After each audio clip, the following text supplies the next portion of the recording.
क्या है ना, सेपरेशन ऑफ पावर है, उसके साथ साथ चेक्स एंड बैलेंस भी है कि यदि कोई आदमी ज़्यादा ही अपने लिमिट से ऊपर जा रहा है ना, तो उसको रोकने का तरीका भी दिया गया है इंडियन कॉन्स्टिट्यूशन में।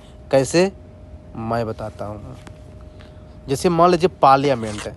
अब पार्लियामेंट जो है ना, अगर कंट्रोल करने हैं एग्जीक्यूटिव को, तो उसके पास दो तरीके हैं। एक तो नो कॉन्फिडेंस मोशन वाला और एक क्वेश्चन आवर वाले हैं। हाँ, ये चीज़ ध्यान रखिएगा। फिर अगर पार्लियामेंट अगर जो है ना जुडिशरी को कंट्रोल करना है, तो उसके पास भी दो तरीके हैं।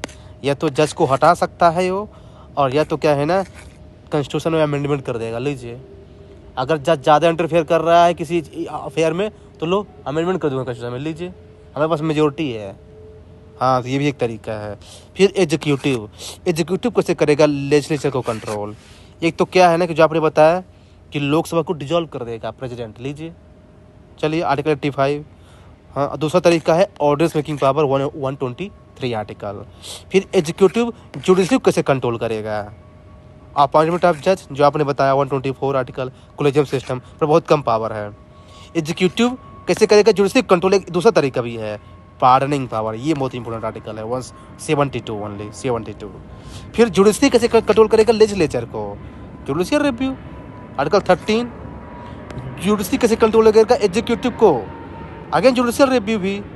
लेकिन एक और तरीका है, रिट जुरिडिक्शन आर्टिकल 32 के अंदर किसी को भी आदेश दे सकता है कि आप ये काम करो, काम नहीं करोगे निकाल दूंगा।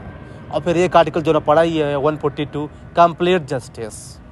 हाँ, तो ध्यान रखिएगा। तो देखिए, ये कहने का मतलब क्या है कि parliament controls executive politically, judiciary control both executive and legislature constitutionally, executive controls legislature and judiciary administratively. ये आपको उदाहरण दिखला है कंक्लूजन में, ये आपको कंक्लूजन में ये लाइन